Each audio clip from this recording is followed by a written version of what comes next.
On a commencé à aborder ce thème-là, que tout le monde déjà est habitué avec ça, qui s'appelle devenir une entité et expérimenter la gloire de Dieu exige un réveil spirituel personnel et communautaire, sécurisé par la réforme. Maintenant, j'ai dit une phrase, j'ai dit un mot ici qui n'est pas un mot approprié, s'habituer. On ne s'habitue pas avec Dieu. On s'habitue pas avec la parole de Dieu. Si cet enseignement, Fatouma, est déjà devenu pour toi normal, déjà tu es tombé dans les pieds de Satan.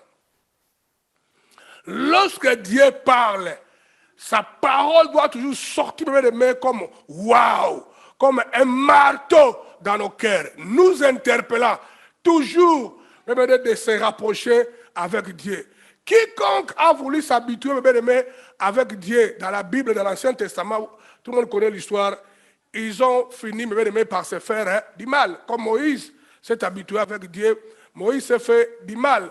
Maintenant, on devait aborder le point C, preuve du réveil. Mais avant d'aborder ça, s'il vous plaît, je voudrais que tu pries du Seigneur. J'ai appris que le réveil amène les ailes. J'ai appris que le réveil donne une vie de prière. Le réveil change quelqu'un. Le réveil donne la conscience. Dieu n'aime pas l'esprit endormi. Seigneur, ça fait déjà 8e semaine, si je ne m'abuse pas, que nous suivons l'enseignement sur le réveil. C'est comme si rien n'a encore craqué et bougé à moi. Je m'engage aujourd'hui, je déclare et je prophétise que je me suis en train de te réveiller. Mon esprit est éveillé. Dis Seigneur, réveille-toi. Dieu d'Israël, réveille-toi. Regarde ma situation et tends ta main droite, réveille-moi. Tout le monde, mettez-vous debout, s'il vous plaît. Tout le monde dans la salle d'allemand, tu vas prier pour le réveil. Tu vas déclarer ça, prophétise. Mon esprit est éveillé. Toutes les faiblesses, je les maudis, je les brutalise. J'aimerais être réveillé, avoir des ailes à travailler pour mon Créateur. Dieu peut t'aider. Lève ta voix, prie sur moi, s'il vous plaît.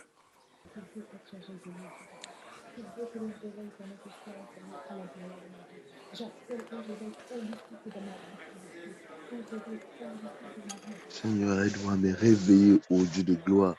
Père, merci, ô Dieu de gloire, parce que tu actives véritablement un réveil dans ma vie. Merci, ô Dieu de gloire, parce que tu actives le réveil, ô Dieu de gloire. Père, merci parce que, ô Dieu de gloire, nous ne retournerons plus en arrière. Nous ne retournerons plus, ô Dieu de gloire, dans les choses passées, ô Dieu de gloire. Nous allons avancer. Prie à vous, Dieu Tout-Puissant. Et merci, éternel, Seigneur. Et réveille mon esprit. Réveille mon esprit encore, Seigneur Dieu, Père. Je te prie au nom de Jésus, Père Céleste. Réveille mon esprit. Kabazanta Karaba Gondorobo. Shinta Kabra Kaba Senteriaba. Ombre Kaba Senterebo. Shindaraba Kende Kebro. Mose Kerebe. Rakakan Rekan Barawenda Inde Brokaba. Senderebo Jinaka Brekaba. Père, réveille mon esprit. Père, réveille mon esprit. Father, unshackle me. Père, réveille mon esprit. Father, unshackle me. Je brise et je maudis tout esprit d'endormissement. Je déclare que je suis un homme réveillé au nom de Jésus.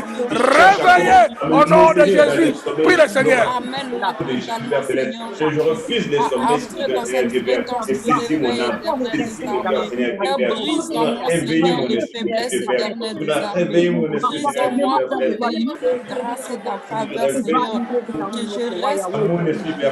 Prophétise par rapport à ta vie que tu ne seras plus un homme endormi. Prophétise que tu ne dormiras plus. Déclare que je me suis réveillé à vie. Toutes les semences qui me font endormir, je les maudis et je les brise au nom de Jésus-Christ de Nazareth. Alléluia. Shekerebo sataka brokaba. Yenderebo zikerebosa. Ramimo kenda kabrondo boshe. Iraba santa karaba. Dans le nom de Jésus, Père, libère ton esprit. Père, libère ta grâce. Père, libère ta puissance sur ma tête. Père, où est ma tête de la grâce? Où est ma tête de l'onction? Et que l'esprit de réveil éclate dans ma vie vie. Je déclare le réveil dans la vie de mon frère. Je déclare le réveil dans la vie de ma sœur. Tout esprit d'endormissement est écrasé, est brisé, est maudit dans le nom de Jésus-Christ de Nazareth. Je te déclare libre. Je te déclare libre. Tu es un homme libre. Tu es une femme libre. Au nom de Jésus. Au nom de Jésus. Sois adoré, sois magnifié. Moi, je suis prié. Et nous disons Amen. Installez-vous s'il vous plaît. Merci beaucoup. L'une des choses, bien-aimés, qui arrive, qui se manifeste lorsque ton esprit est réveillé ou éveillé, bien-aimés, le réveil spirituel active obligatoirement un sens élevé de priorité. Tant que tu as encore un sens de priorité érodé ou erroné, charnel, qui ne priorise pas la spiritualité et le royaume de Dieu, donc tu n'es pas encore réveillé. Si tu es un chrétien, tu n'as pas un sens de priorité dans ta vie. Tu mets les priorités aux choses passagères, qu'on appelle les ténèbres. Tu ne sais pas prioriser les choses, mais que tu es encore endormi. Déjà, vous devez comprendre comment les principes fonctionnent. Dis après moi, Anaclé, explique-nous. Mais le principe est simple. La parole nous dit tout ce que vous voyez dans le physique trouve ses origines dans la spiritualité, dans l'invisibilité. Mais lorsque tu es devenu une entité, tu gagnes les choses dans le monde spirituel, tu vas activer en toi de la mener aussi dans la réalité physique. C'est pourquoi Dieu a dit ça différemment mais clair. Il a dit, cherchez d'abord le royaume des cieux et sa justice. Et le reste vous sera donné automatiquement comme des bénéfices. Si cela est vrai, les combats des chrétiens maintenant doivent prioriser la spiritualité.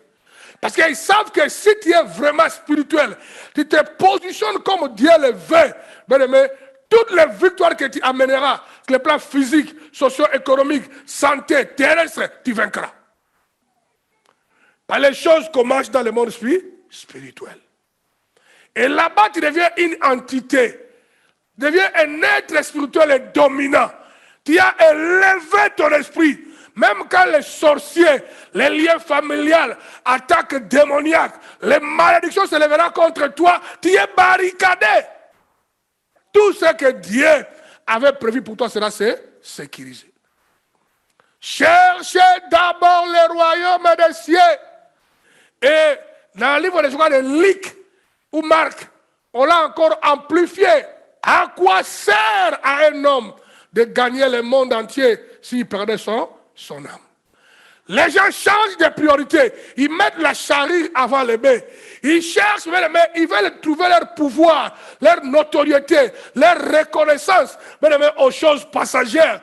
C'est pourquoi les gens se bagarrent, se donnent du mal, les péchés, briser des relations pour gagner les choses matérielles, physiques qui est passagère. Maintenant, Dieu demande à quoi sert. Mais votre rang, votre autorité ne commence pas par rapport à ce que tu possèdes, mais par rapport à ce que tu es. Si tu connais ton identité, qu'est-ce que Dieu attend de toi? Tu le connais et tu te tiens dans la posture là, d'une façon gouvernementale. Ton autorité, ta reconnaissance commence. Alléluia. J'ai toujours donné l'exemple là, ce n'est pas pour exagérer, mais moi j'ai été à l'école où? Hein? Même les écoles que j'ai fait là pour avoir mon diplôme, ce sont des écoles ridicules. Les écoles même la plus pourrie du pays. C'est là où moi j'ai étudié. Ceux qui sont des Congolais qui habitaient à Kin, moi j'ai étudié là où j'ai eu mon diplôme d'État en mathématiques et physique dans une école qu'on appelait Bumba Moasso. D'abord écoutez les noms. Alléluia. C'était sérieux. Mais je vous dis que quand j'ai fait l'examen d'État, mon préfet, directeur de l'école, est venu me saluer. Il a dit, tu as enlevé la honte de l'institut. On nous a amené d'aller faire les examens d'état théorie dans les instituts les plus reconnus du pays. Là où il n'y a que des enfants intello, les enfants des... Nous, les enfants de pourriture. On nous a amenés là-bas. Alléluia. Et c'est l'examen théorique de physique. Ça, je n'oublierai jamais, physique. Monsieur Bungoudi, présent, Je suis entré. Déjà, on te regarde avec méfiance. Il vient de Bumba Mouras. Est-ce que quelque chose de bon peut sortir de Bumba Mouras? C'est comme si on dit, est-ce que quelque chose de bon peut sortir de Nazareth? Roger est en train de rigoler très fort parce qu'il connaît le pourquoi. Alléluia. J'entre dans la salle. C'est les choix multiples. Tu choisis les papiers, tu ouvres, donne au professeur, il voit tes questionnaires. Je suis tombé sur des questionnaires qui devaient parler de moteurs à deux temps. Moteurs à deux temps, c'est des moteurs de Vespa, de motos, frère. Donc, dès que j'ai pris le texte là, je suis passé au tableau. Je suis passé à lancer les énoncés. C'est quoi les moteurs à deux temps? Comment ça fonctionne? Bam. J'ai calé tout. Ils ont marqué les questionnaires, j'ai dit, mais je sortais. Ils ont appelé mon directeur, il dit, les gars là qui est passé ici, c'est un monstre. C'est vrai, vous voyez, je mémorise bien les versets bibliques et l'onction. C'est depuis que je...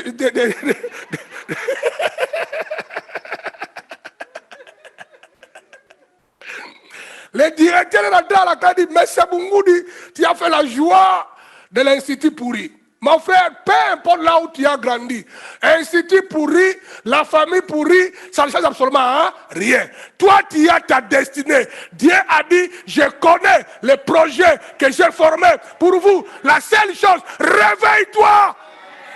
Dis-toi, je me libère. Alléluia. Et ça va, je faisais rigoler ma maman. Je suis allé au pays, j'étais assis avec ma maman, je ne sais pas si j'étais avec qui. Ma maman était là avec mon oncle, mon grand frère. J'ai dit, maman, votre famille est pourrie. Votre famille a des démons. Maman me regardait comme ça. Elle ne savait pas où est-ce que je partais. J'ai dit, maman, regarde comment est-ce que moi je prie. La raison pour laquelle je suis différent de vous tous. Ta famille, tes cousins, tes neveux, côté de mon papa, la même chose. Je me suis libéré. Regarde comment j'ai prié. Je faisais rigoler ma mère. J'ai dit, j'ai pris Seigneur, libère-moi de l'esprit familial de ma mère, de mon père. Je coupe le rien. Je refuse la famille de ma maman. Et maintenant, quand j'ai prié, je faisais les gestes. Ma maman était par terre. J'ai dit, c'est pourquoi je suis différent de vous tous. Parce que vous avez des démons. Moi, je me suis libéré. Frère, libère-toi de tous ces liens-là. Pour se libérer, réveille-toi. Réveille-toi, tu dois être au courant que Dieu a un plan pour toi. Maintenant, quelqu'un qui est réveillé comprend les priorités. Que ma priorité des priorités, c'est de me positionner spirituellement. Tant que tu gagnes cet aspect, dans le reste, tu gagneras. Il faut aller à l'école. Les jeunes de l'église continuent à aller à l'université. Amène-moi des diplômes. Mais la chose là ne respecte rien, ni diplôme. Ça respecte même le fait d'entrer dans la chose. Et tu as occupé ta place. Mais les gens qui ont été à l'école, les gens qui ont beaucoup d'argent, frère, ils me respecteront. Si tu veux comprendre ça, regarde là-bas dans l'écran là. Là, ils n'ont pas mis toute l'église impact. Hein. Quand on met toute les mosaïques, tu verras, il y a des milliers, beaucoup de gens là-bas. Là-bas, il y a des intellectuels, il y a des professeurs, il y a des hommes riches. Pourquoi ils ont décidé d'obéir à Anaklé Bungoudi? Parce que j'ai fait un pas vers ma position spirituelle. Ça n'a rien à voir avec les études ou l'argent. Qu'est-ce que moi j'ai possède, moi, Anaklé Bungoudi? Ma mère est pauvre, mon père n'a rien laissé, que des problèmes. Ils sont vrais, on peut rester des problèmes. Là, c'est moi qui essaie de régler ça. Change votre mentalité, change les priorités. Dis Seigneur, ouvre mes yeux. Que j'ai un sens correct des priorités. Parfois, nous avons des priorités érodées, erronées. Tu ne sais pas là où vraiment il faut mettre l'énergie. Tu perds l'énergie dans les choses inutiles, mon frère. Quand tu as un esprit réveillé, le sens des priorités dans ton cœur, dans ta vie, changera. Dites Alléluia. C'est hyper important. Le livre de Jean, chapitre 4, verset 34. Jean 4, 34. Jésus leur dit, ma nourriture est de faire la volonté de celui qui m'a envoyé et d'accomplir son œuvre.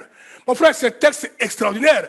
Jésus marchait il allait vers, je crois, vers Galilée, un truc comme ça, oui, vers Galilée.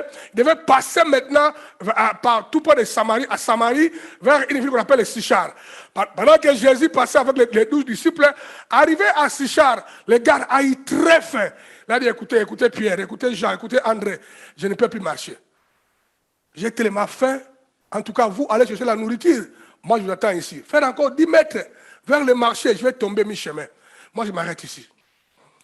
Les apôtres disent, ok maître, reste ici calme. Et puis les apôtres aussi avaient un problème dans le cerveau. On l'a laissé seul. Vous pouvez pas que c'est grave ça. Votre maître est en train de mourir dans les faim. Il peut faire l'hypoglycémie, vous la laissez seule. Il ne sait pas ce qui s'est passé. En tout cas, c'est ce que la Bible dit. Tous les douze sont partis. Ah, la nourriture pour maître. Quoi? Le maître aime du poisson. Ah, il aime les dindons. Ah.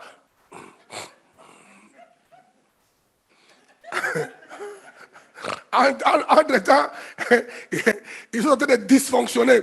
On va laisser 3 personnes ou 4 avec le maître. Si le maître est tombé à cause des hippos, on va les soulever. On va courir vite vers l'hôpital.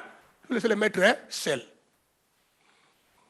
Et subitement, le maître a vu une femme apparaître. On l'a appelée la femme samaritaine. Dis-moi samaritaine. Maintenant, regardez. Jésus a vu une femme. La femme là a été prostituée. La femme là est venue épuiser l'eau à 12h chape, midi chape. Pourquoi? Elle était une prostituée. Elle ne pouvait pas aller chercher de l'eau au même moment que tous les villageois, parce qu'on allait la lapider. Parce que la prostitution était condamnable par lapidation en Israël, même en Samarie. Quand les gens étaient à table en train de manger à la maison, la femme est arrivée. La femme est arrivée à l'heure de la nourriture.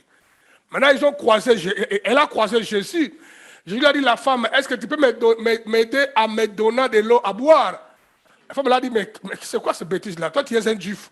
Moi, je suis samaritaine. Vous et nous, on ne se parle pas. Comment tu me demandes de l'eau? Une femme arrogante dans le péché. Jésus lui a dit, madame, si tu savais qui te parle là, c'est toi qui allais me demander de l'eau qui allait jaillir dans ton intérieur, dans tes entrailles, pour la vie éternelle. La femme a sursauté. Et non, j'ai affaire à un homme qui est particulier. Et le débat a commencé. Jésus a prêché la femme, et la femme s'est convertie. La femme est allée pour aller maintenant chercher les villageois. Parce qu'en ce moment-là, il y avait une animosité entre les Juifs et les Samaritains. Parce que la race samaritaine, c'était une race que Dieu haïssait. Dis appelle-moi Samaritain. Une race que Dieu n'aimait pas. Parce que les Samaritains étaient les produits mixtes. Il y avait le mélange entre le Juif faiblard, incompétent, qui n'était pas digne. Ils se sont mixés avec les païens, les Babyloniens, faiblards. Quand ils ont croisé, ils ont créé une race. La race là avait un comportement comme un chrétien, comme un païen, comme un Babylonien, comme un Juif. Ils avaient le mixage. Ils faisaient comme s'ils croient en Dieu, mais hypocrites. Dieu a rejeté cette race-là. Comprenez ça? Une animosité s'est créée entre la race-là et les Juifs. Mais Dieu étant amour et souverain, voulait maintenant sauver cette race-là. Parce que c'est quand même son peuple. Maintenant, les apôtres qui sont allés chercher la nourriture, ils reviennent vite. Ah, maître, on a la nourriture est là. Mais moi, j'ai acheté du poisson comme toi, tu aimes là. Non, maître, moi, j'ai eu du poulet. Mais tout le maître qui allait tomber à peine ici, en train de prêcher beaucoup de personnes, le maître était vigoureux, il dit, oh maître, qu'est-ce qui se passe ici? Hein? Arrête un peu, viens manger. Il a dit, non. Laissez-moi continuer à faire le travail de mon Père. Ma nourriture, c'est de faire la volonté de celui qui m'a envoyé. Et d'achever le travail. Et les gens là, ils mettaient la priorité sur la nourriture physique. Mais Jésus sait que j'ai été envoyé sur la terre pour donner la vie aux gens, sauver les gens. Donc, gagner les âmes, servir Dieu était ma nourriture de tous les jours. C'était pour ma priorité des prioritaires. Alors, comme j'ai vu les gens là-bas sans Christ, laisse un peu du foufou là, laisse un peu du riz là, laisse un peu du chikwang et du pain. Laissez-moi accomplir la raison pour laquelle j'ai été envoyé sur la terre. Voilà ma priorité. Tout le monde voit ça? Alléluia. Jésus a dit, ma nourriture, ma priorité est de faire la volonté de celui qui m'a envoyé. Et d'accomplir son œuvre. Toi qui t'as envoyé sur la terre, dis-moi un peu. La chose là que tu mets priorité de priorité là, tu accomplis la volonté de qui? Qui t'a créé, t'a envoyé sur la terre où tu crois que tu dois faire ce que tu fais là comme priorité pour satisfaire celui qui t'a envoyé. Frère, c'est Christ qui t'a créé. Si tu ne comprends jamais que Christ t'a créé, il t'a envoyé sur la terre, c'est hyper dangereux. Il faut lire la Bible. Tout ce que Dieu a mis sur la terre, après que Dieu ait façonné ça, la parole nous dit, la Bible dit que Dieu disait, cela est bon ou parfait, le livre de la terre. Toi, tu as été créé parfait et bon, envoyé sur la terre pour accomplir la volonté de votre Dieu. Et la question à se poser, c'est que tu accomplis là en priorité. Tu fais la volonté de qui? Tu fais la volonté de qui? Vous savez, je rencontre beaucoup de gens qui sont des gens très bien, qui m'aiment beaucoup. Ils me disent, ah, pasteur Anacle, il faut un peu t'aménager, il travaille trop durement, il faut aussi penser à ton corps. Vous avez absolument raison. Je ne suis pas suicidaire. Mais dans ma tête aussi, il y a une clarité claire que Jésus avait dit, tant que mon Père agit, j'agirai. Et la parole ajoute encore, celui qui cherchera à sauver son corps, sa vie, il la perdra.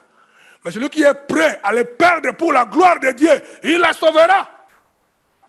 Vous qui la ménagez toujours, regarde-vous. Chaque semaine, tu vois les médecins.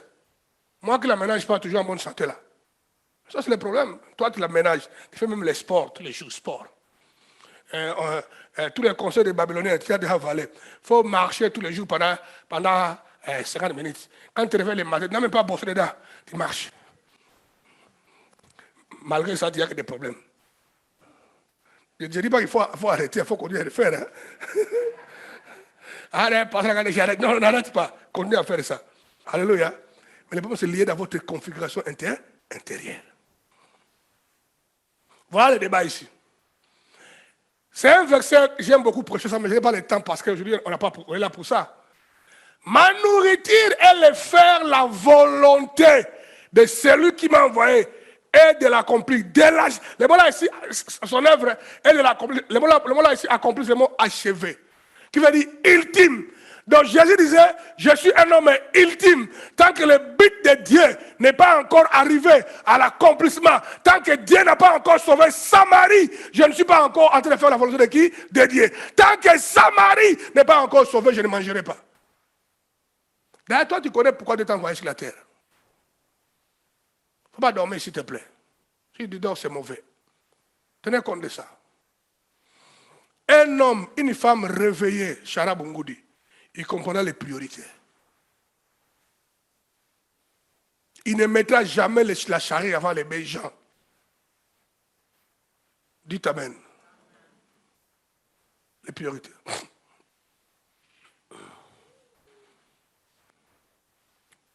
Les gens qui ne connaissent pas que c'est Dieu qui les a créés, les a envoyés sur la terre, Dieu les protège. Dieu te protège même par les choses que tu ne vois pas.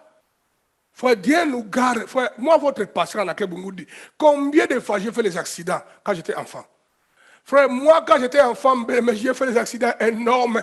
Les voitures m'ont tamponné plusieurs fois. Mais la main de Dieu me protège. Je suis encore là. C'est pourquoi je sers mon Dieu avec un cœur dévoué. Je connais les priorités. Il y a des gens parmi vous qui peuvent être là vraiment. Demain, c'est juin. Après-demain, c'est juillet. Ouh! Coronavirus nous avait bloqués ici, confinés. Cette fois-ci, vraiment, alléluia. Coronavirus, il verra.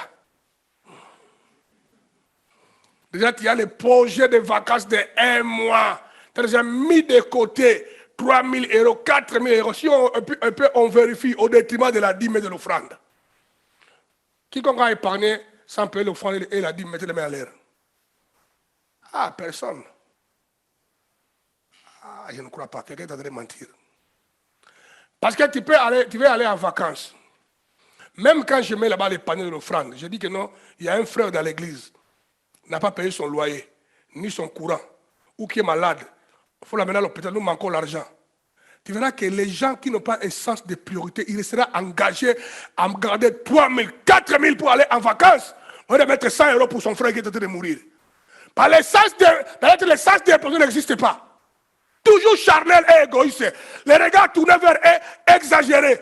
Ils ne comprennent pas que l'amour, à un certain niveau, doit chercher les intérêts des autres. Ça, c'est des problèmes. Jésus avait faim. Il a dit, Malgré que je suis fatigué, j'ai faim, je dois sauver la Samarie. Samarie a été rejetée par Dieu. Comme Dieu a donné l'occasion que Samarie soit sauvée, en tout cas, je ne mangerai pas. Donc l'ordre des priorités, les réveils, reconfigure ton esprit par rapport aux priorités. Un peuple qui manifeste son sommeil par la paresse et le manque de zèle ne pourra jamais achever le but de Dieu. Notez que Jésus-Christ a dit cette parole dans un contexte où il avait faim et devait manger. Mais il a combattu sa paresse. Il a combattu son égoïsme. Il a combattu la faim qu'il avait. Il a mis la priorité. Et quand il met l'accent sur les intérêts de Dieu, d'abord, Dieu s'occupera de toi. C'est ce que dit la Bible. C'est ce que dit la Bible, frère. Moi, je ne fabrique rien. Je fais que citer les versets bibliques. Maintenant, regardez. Vous devez savoir que le réveil a toujours été accompagné de plusieurs... je suis bien. Vous devez savoir que le réveil a toujours été accompagné de plusieurs choses spectaculaires et non spectaculaires. Nous avons constaté une chose. Partout où il y a eu le réveil, il y a des repentances. Les hommes abandonnent le mal et donnent leur vie en Dieu au travers de Christ. Ne m'embête pas avec des témoignages qui m'appellent au téléphone à passer vraiment le réveil, me fait du bien vraiment. Mais tu ne te répands pas. Si le réveil te fait du bien, on verra à toi la repentance. Dites Amen. Tu vas te répandre dans les domaines où tu sauras que non, là je n'agis pas très bien. Là je m'abuse moi-même. J'abuse l'église, j'abuse ma famille, j'abuse ma santé. Celui qui boit beaucoup d'alcool dirait que non. Je suis en train de me faire tuer. Il faut doser avec ça. Celui qui est agressif et sauvage dit non. Je fais du mal à ma famille, à mes enfants. Il faut que j'apprenne à comment parler avec douceur. Chacun de nous va se repentir. Là où le réveil, mais la repentance est omniprésent. Le réveil est incompatible avec le manque de repentance. Est incompatible. Parce que c'est la présence de Dieu dans ton cœur. L'esprit vient. Mba. Quand l'esprit arrive, mba pélagie, ça va t'éclairer. Là, tu vas commencer à voir le domaine de ta vie où tu as les dysfonctionnements. Toi-même, tu verras ça. Par l'esprit de Dieu, c'est une lumière. Ça va t'illuminer. Tes yeux s'ouvriront, Zongo Isabelle. Et tu verras, là il faut que je me répands. Là il faut que j'abandonne. Là il faut que j'abandonne. Dites Alléluia. De temps en temps, je parle avec ma femme, je dis, ça j'aime ça beaucoup, mais j'ai abandonné ça parce que je trouve que ce n'est pas la volonté de Dieu. J'ai abandonné ça parce que toi tu n'aimes pas ça. Elle est là, je lui dis, je dis ça, j'ai beaucoup aimé ça, mais toi tu n'aimes pas ça, j'ai abandonné ça pour toi. Mais quand tu as l'esprit de réveil, tu sauras que toute chose que tu fais qui fait du mal à ton Dieu, à toi-même et aux autres, là, tu auras une conscience claire, tu l'abandonneras pour la gloire de Dieu. Parce que la parole nous dit, si tu manges quelque chose, ou la viande, et que celui qui est en face est scandalisé pour le salut de ton prochain, il faut l'abandonner. Sors sur le sanctuaire. Il faut l'abandonner. Je dis la vérité. Moi, je parle avec elle. J'aime beaucoup parler. J'aime beaucoup les couples qui parlent. C'est l'une des choses numéro 1 que j'aime dans mon foyer. Moi et ma femme, on parle bien. Même si de temps en temps, ma tête va trop loin dans le raisonnement. Ça crée parfois des problèmes. Je dis non, tu réfléchis très mal, chérie. Moi, tu peux réfléchir comme ça. Réfléchis quand même bien. Et je le corrige. Ça arrive beaucoup dans mon foyer. Si tu mets une caméra dans ma maison, tu verras plus ça. Les dégâts, ils là. Comment tu peux... Non, ça, tu réfléchis très mal. Voilà comment tu devais réfléchir. Je l'explique. Il y a des gens, il faut leur apprendre à réfléchir. C'est pourquoi Jésus a dit, nous combattons contre les raisonnements. Apôtre Paul, contre les raisonnements. Beaucoup de mires qui nous empêchent à percer, à voir, c'est la mentalité, les raisonnements. C'est pourquoi apôtre Paul a dit, soyez renouvelés par le renouvellement de votre intelligence. Les combats des chrétiens, ils sont chrétiens, mais leur tête est encore configurée comme Babylone. Ils réfléchissent encore, mais voilà comment les gens réfléchissent. Les gens réfléchissent de même manière que l'Occident a imposé tout le monde. L'Occident a mis le système scolaire pour nous aligner à une certaine doctrine. L'Occident a mis comment les choses doivent être faites. Mais pourquoi quand je dois manger, j'ai fait une bêtise dans l'avion quand je venais volontairement. Je vous dis ça, volontairement. J'ai voulu insulter le système qu'on doit m'imposer. Pourquoi moi je n'ai pas le droit de réfléchir? J'ai l'esprit de Dieu, j'ai la grâce, je suis un homme intelligent. Qui vous a dit que la chose là sur quoi tu es assis doit être obligatoirement appelée chaise? Pourquoi pas changer ça le nom? C'est l'aliénation, frère. Les femmes là sont venues avec la nourriture. D'abord, ils vont amener les entrées et les desserts. On va amener les plats. Donc, c'est un plateau. Et puis quand ils mangent l'entrée, puis les plats viendront, puis ils finiront avec les desserts. Je vais les scandaliser. Donc on a mis ça là-bas. J'étais en business class, il y avait beaucoup de gens qui frimaient. On a rencontré un noir frimaire. Dès qu'on a mis ça là-bas, j'ai commencé par les desserts. Les desserts. Volontairement. Dessert, poids, entrée, poids. Quand la femme est choquée. Elle dit, madame, prenez ça. Maintenant, j'attends la nourriture. Maintenant, qui vous a dit, je dois commencer par l'entrée comme vous l'avez imposé? Qui a dit ça? C'est ça qu'on appelle l'aliénation.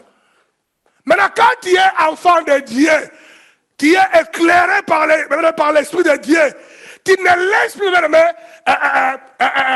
mouler dans la même moule. Je vous dis très bien les textes là, dans le livre des Romains. On dit, soyez renouvelés par le renouvellement de votre intelligence, afin que vous discerniez ce qui est bien, parfait et agréable à qui? À Dieu. En d'autres termes, si tu maintiens la manière de voir les choses, comme on te l'a inculqué à l'école, dans là où tu as grandi, tu auras du mal à discerner ce qui est bien, parfait et agréable. Maintenant, dans le texte original, la parole dit ceci, ne vous laissez pas mouler. Dis à ma mouler. Ne vous laissez pas mouler dans la même moule que le monde entier se fait laisser mouler. Brise la moule. Brise ça, mon frère. Brise ça. Même quand ils créent les écoles comme les MBA, frère, c'est un niveau élevé de manipulation et d'aliénation. Donc, on vous dit, pour être un bon manager, il faut faire le MBA. Ça veut dire que les gens, ils ont proclamé comment on va manager les choses. Les entreprises ont déjà été conçues pour que les gens qui ont appris ça viennent nous manager ici. Frère, brise la moule. Et ça va même, ça limite parfois l'intelligence humaine de créer. Les hommes les plus intelligents, c'est ceux qui créent les business en brisant tous les systèmes que le monde a mis sur pied et à les réussir. Ce sont les hommes intelligents. Brise le système, brise la baraque, mon frère. Sous la conviction, reçois de la part de la créativité. Mets ça en place, tu marqueras la différence. Alléluia. C'est hyper important, les enfants de Dieu. Ne soyez pas trop aliénés.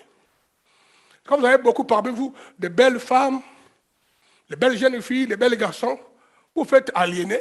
Mon frère, vous ne me verrez jamais, moi, en Anclé Bungoudi.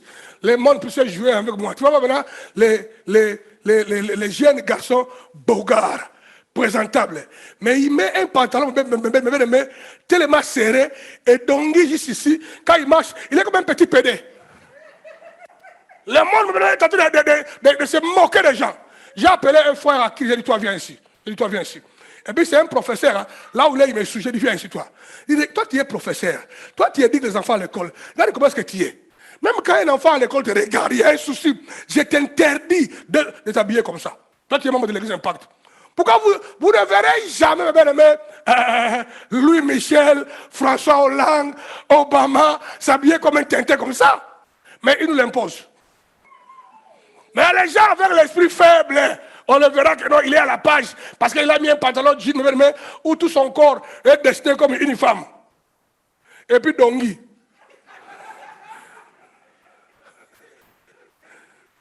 Alléluia. C'est l'aliénation. Frère, habille-toi bien. Modestie. Sois modeste. Propre et présentable. Alléluia. Vous savez, le monde est conçu de cette manière. Hein. Seulement l'habillement peut te disqualifier. Les gens te regardent et te donnent tous les noms du monde, mais ce n'est pas ce que tu es en réalité. C'est le problème. C'est le problème. Ah, je vois quand je regarde les tenues des frères, je dis, ces frères-là, ils sont des frères, qu'est-ce pour du vrai ou bien il y a un souci? Amen. Hein? Je vous dis la vérité. Hein. Quelqu'un me comprend? Je ne vais pas trop aliéner. Je dis, mais c'est moque de nous.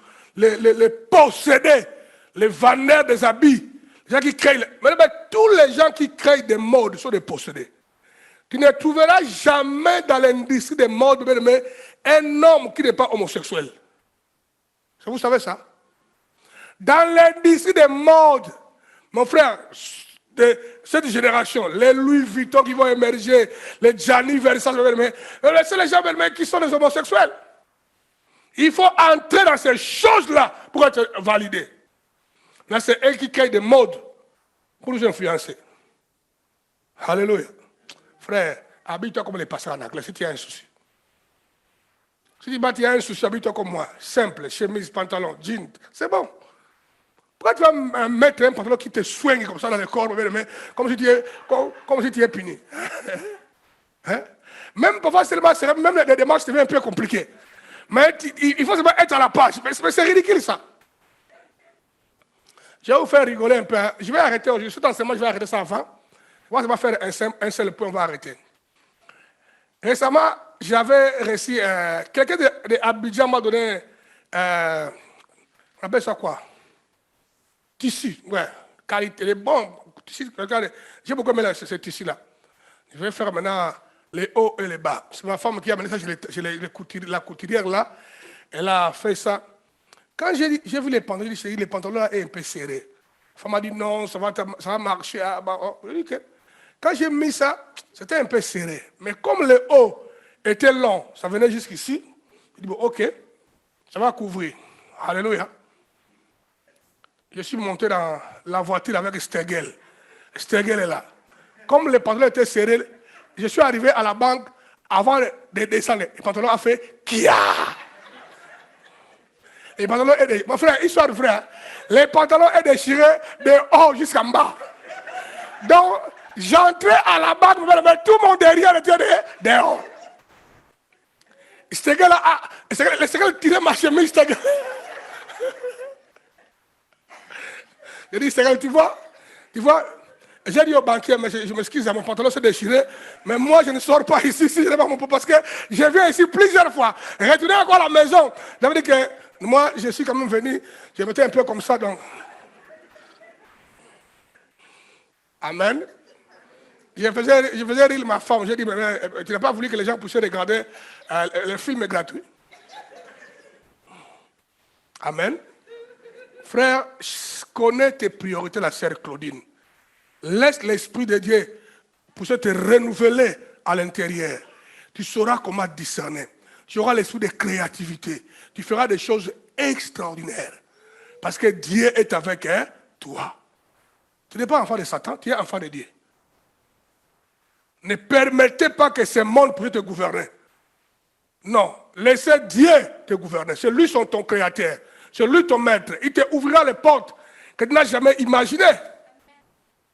Oui. Frère, j'ai beaucoup de témoignages à vous donner, mais ce n'est pas important aujourd'hui. Regardez. Nous avons constaté une chose. Partout où il y a le réveil, il y a la repentance. Les gens se répandent. Cela signifie que lorsque Dieu commence à parler du réveil, ou lorsque Dieu a commencé à réveiller une personne, un groupe de gens, ou une communauté, il prépare déjà les cœurs de plusieurs personnes au salut. Là, regardez, nous n'avons pas encore rien fait, parce que tout le monde n'a pas encore compris ce point-là. Maintenant, regardez, tout le monde regarde moi dans le monde entier.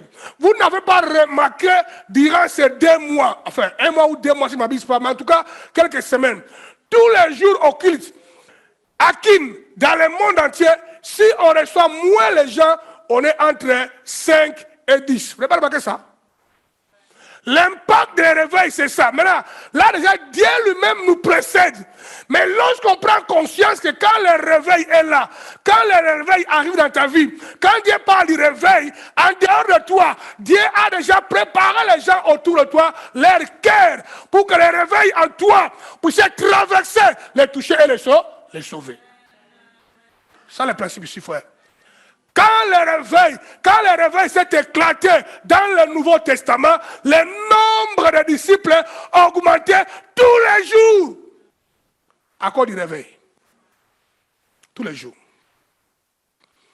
Ce qui reste donc aux hommes réveillés, c'est d'aller parler de Jésus aux autres. Parce que leur cœur est déjà préparé. Quand Dieu te parle du réveil Chara, quand Dieu te parle du réveil Nananimi, quand Dieu dit réveille-toi Philippe Ecom, réveille-toi Nadia Volkov, tandis que Dieu est en train de dire Nadia, maintenant je vais passer par toi pour aller toucher les gens que j'ai déjà préparés. Tout le monde peut voir ça? Alléluia. Hein, Florence? C'est pourquoi le réveil est venu, tu as venu ton jeune frère. C'est le réveil. Et tu vas dire, ah, je ne croyais pas que mon frère va venir à l'église. Aujourd'hui, il est là. Tous on est très contents.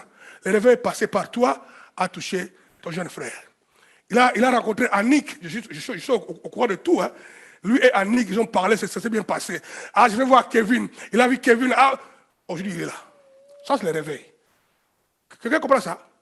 Lorsqu'il y a le réveil, il n'y a plus, ma sœur Odia, de limitation. Tout devient possible. Tout. La porte s'ouvre pour entrer dans la gloire, le réveil. Tout devient possible. Seigneur, regardez. Livre des Actes des Apôtres, chapitre 1, verset 8. Le premier réveil de la Bible, c'est ça. Là où le réveil s'est éclaté pour la première fois pour du vrai, dans le Nouveau Testament, c'est ça. Mais vous recevrez une puissance.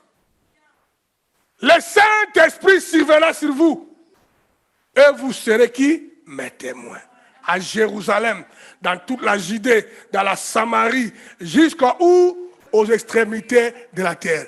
Quand le réveil arrive, Dieu a déjà préparé un système de sauver les membres de votre famille.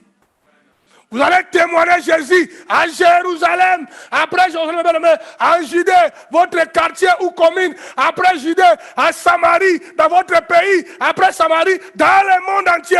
Pendant que Dieu parle de réveil, Dieu a déjà libéré l'onction et la grâce, Nzongo, de parler aux amis au travail, que tu connais. D'où tu savais qu'il ne peut pas croire à l'évangile, mais parle, tu verras. Dieu te réveille parce qu'il a un plan pour les autres. Hein, Randy? C'est hyper important de capter ça. Une autre preuve, que nous sommes réveillés, et ça, je vais dire ça au début, hein, j'ai encore répété ça. Une autre preuve que nous sommes réveillés est l'intensification et le dévouement dans la prière et la méditation de la parole de qui? De Dieu. Tu serais en train de prier pour que Dieu te ouvre les portes, pour prêcher tes amis. Là, il parlait que Jésus vous aime. Les membres de votre famille, tu amèneras ton père, tu amèneras ta maman, tes amis dans le Seigneur. Quand l'esprit de réveil commence à te toucher, que Dieu voit les gens même au-delà de votre sphère. Dieu veut les toucher. Et quand tu commences à prier, tu prieras sans cesse. Tu vas avoir une vie de prière permanente. Vous savez, on a parlé de réveil par rapport à la prière le dimanche écoulé. Et j'ai remarqué les lundis qui avaient suivi, j'avais suivi les cultes, je crois. J'ai remarqué que le nombre d'assistants à la prière matinale de Belgique avait augmenté. Je crois de 5 ou de 6 maisons. Normalement, ça devait continuer à augmenter. Ça, c'est prier sans cesse. Mais quand tu te réveilles aujourd'hui, tu pries, demain tu rétrogrades, c'est pas bien. Tu es un yo-yo. La gloire de Dieu se manifeste en faisant du bien pendant longtemps. Fais du bien pendant longtemps. Prie pendant longtemps. Donne à Dieu pendant longtemps. Aimez les gens pendant longtemps. Tu verras les fruits de la chose. Hein, Odette? Fais le bien pendant longtemps. Je compte sur vous. Livre de Josué, chapitre 1, verset 7 à 8. On dit, fortifie-toi. Seulement, aie bon courage. En agissant fidèlement, selon toute la loi que Moïse, mon serviteur, t'a prescrite. Ne t'en détourne ni à droite, ni à gauche, afin que tu réussisses, afin de réussir dans tout ce que tu entreprendras. Maintenant, voilà ce qui va faire le reste là à 100%. Tu vas détourner ni à gauche, ni à droite par rapport à quoi? Maintenant, regardez. Ce livre de la loi, dans la Bible, ne s'éloigne point de ta bouche. Médite-les jour et nuit, pour agir fidèlement selon tout ce qui est écrit, car c'est alors que tu auras du succès dans tes entreprises, c'est alors que tu réussiras. J'en parlerai très bientôt de ce verset-là encore. Quand on dit que ce livre de la loi ne s'éloigne pas de ta bouche, quand on lit la Bible, on lit ça avec la bouche ou avec les yeux? Avec les yeux, hein? Mais maintenant, pourquoi là-bas on dit ne s'éloigne pas de ta bouche? Je vous montrerai, mais dans le Nouveau Testament, Jésus avait enseigné, les apôtres ont enseigné, mais quand tu lis la Bible, quand tu lis un texte, Jean chapitre 5, quand tu lis ça, une fois, deux fois, avec les yeux calmement, troisième fois ou cinquième fois, tu te mets debout. Et tu restes assis. Tu lis ça à haute voix. Voilà les textes, hein? Lis ça à haute voix. Quand tu lis ça à haute voix, ça devient une déclaration prophétique. Ça fait un cercle de puissance grave. Quand tu dis ça à haute voix, la Bible me dit, Jésus marcha sur les eaux de la mer. Quand tu déclares ça à haute voix, il y a une énergie qui s'appelle Daba. Mais la Daba là va faire quel travail? Ça va sortir le Daba là. Ah, ça vient dans ton oreille. Vous comprenez? Ce que tu déclares, fais un tour de fait comme ça, ça t'impacte ici. Bam. Quand ça t'impacte ici, ce n'est pas les ici Chanel qui est votre oreille intérieure. Ça mène l'impact dans ta propre vie. La parole là devient vivante en toi. Ça peut te guérir, ça peut te devenir. Au même moment, ça crée un mécanisme où tu vas mémoriser les versets. Je vous en parlerai ça très bientôt, comment le système fonctionne. C'est pourquoi on a dit que là, ne parle pas de tabou, de ta bouche. Pas de tes yeux. Hein, donc. Là, regardez bien aimé. Donc, bien aimé, le réveil te pousse à méditer la parole de Dieu. C'est important. Une autre preuve et aussi du réveil, c'est aussi la ponctualité et la fidélité aux activités de la communauté. Tu dois être fidèle aux activités de l'église. Toi, tu es trop absente inutilement. Un cousin a mal aux dents là-bas, toi, tu es absent. Un chien aboie dans le quartier, tu es absente. Donc, tu as les absences inutilement dans tes engagements. Ce n'est pas idéal. La Bible nous dit, n'abandonnons jamais nos églises ou nos assemblées comme la coutume des païens. La Bible assimile ce qui rate l'église inutilement aux païens. Dans le livre de Hébreux, chapitre 24, chapitre 10, 24 à 25, quand quelqu'un est absent de l'église par les choses qui n'ont pas le sens de priorité, la Bible assimile aux païens. Maintenant, tout ça, je l'ai englobé dans les réveils, change l'ordre des priorités. Dites Amen. Ma prière est que Dieu te donne un sens de priorité. Alléluia. Alléluia.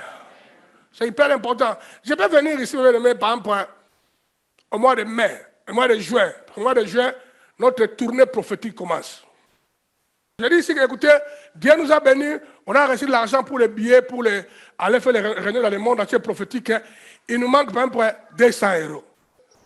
Mais toi, tu as un 200. Tu voulais seulement aller manger au restaurant avec les amis. Ce n'est pas prioritaire. Donne ça pour le but de Dieu. Ma prière est que tu puisses voir qu'est-ce qui est priorité pour toi. Tu ne peux pas rater ta vie de prière. Tu as voulu prier à la maison. Un ami dit, est-ce qu'on peut se voir? Amadou dit, ok, quelle heure? L'heure où toi tu as voulu prier. Non, écoutez, changeons l'heure. Parce qu'à cette heure-là, moi, je suis occupé. Garde les priorités de la spiritualité comme priorité des priorités, parce que c'est ça qui fait ta force. Tu ne peux pas avoir des priorités. Vous savez, c'est ce que la parole dit. Hein? L'homme ne vit pas seulement du pain, mais de toutes paroles qui sortiront de la bouche de qui? De Dieu. Dites Amen. Ça veut dire que le pain est important pour l'homme. Ce que le texte là veut dire. Mais la vie ne résume pas seulement sur du pain. Alléluia. Que l'équilibre de la vie est que de même manière que tu manges du pain pour avoir un peu d'énergie, de même manière aussi manger la parole spirituelle.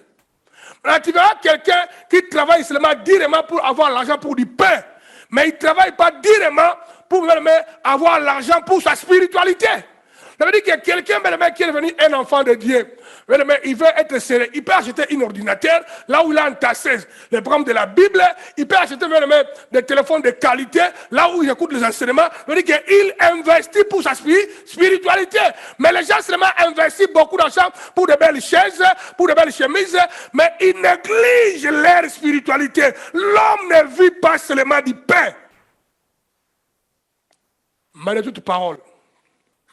Et dans l'ordre des priorités, comme tu crois que le costard est important, dis aussi que la parole aussi est importante. De temps en temps, tu sors de chez toi à la maison, tu vas dans les maisons, maisons bibliques, où on voit la littérature des enfants chrétiennes, tu vas aller investir là-bas 500, 300 euros pour acheter les matériaux qui vont t'aider spirituellement. Tu dois faire ça. Oui, mon frère, ma vie est bourrée de livres. Dans ma maison, c'est plein, les livres. Que je compte mettre dans mon bureau, j'ai tout, j'ai les CD.